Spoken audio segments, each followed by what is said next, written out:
Well, today I want to share with you a verse from John's Gospel 29, right at the very end of the Gospel. And there it says that Jesus was by the seaside on the beach with Peter, and he was having a personal, special time with Peter, just the two of them. And then Jesus told Peter, "Follow me."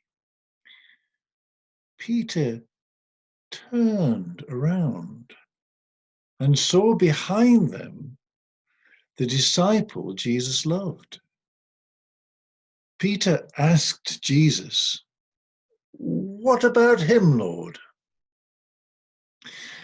You see, Peter was enjoying the greatest privilege any human being can ever have: a personal encounter with Jesus Christ, the Creator, the Redeemer. The list would be going on and on: the King of Kings, the Lord of Lords, the Word of God, the Almighty One, and so on. Yet in the middle of this life-changing opportunity, conversation, Peter looked over his shoulder. He looked somewhere else, and he saw John. And you see, it's the little distractions that make us look back while relishing moments of worship and the majestic self-disclosure of God to our souls. There's a story about the Queen. She was once having a garden party at Buckingham Palace.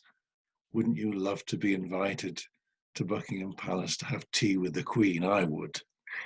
And Vicky's uncle was one of the couples who were married in the same year as the Queen, and on her 50th wedding anniversary, they invited 50 couples, and they were one of them. They went to the Queen's garden party. Well, the story goes that in this particular case, not Vicky's uncle, somebody was at the garden party and their mobile phone began to ring.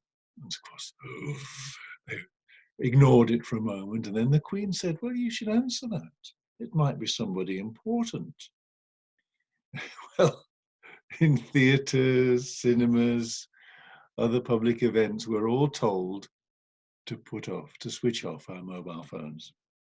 And normally the instruction is followed because people have paid to go, a lot of money, to go and see a performance.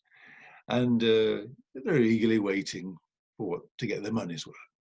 But just imagine if someone were waiting for a call about an important job interview, or maybe some medical test results, something really of great personal importance. The list of important communication is endless, and it's a strong person who can switch off their phone when they go to prayer. And even stronger, the one who can switch off their flitting thoughts. It's the backward glance that stops us entering into the fullness of God's presence. It's the urge to take a peek into somebody else's situation. And that trips us up and distracts us from the full impact of Jesus Christ and his speaking to our soul and our situation. The power of Jesus Christ is unchanging, but the channel for that power is an undisturbed gaze. The most blessed state of any person is to serve the Lord without distraction, not allowing any cause, big or small, to take our eyes off him. Have a good, undistracted look at Jesus today. Bless you.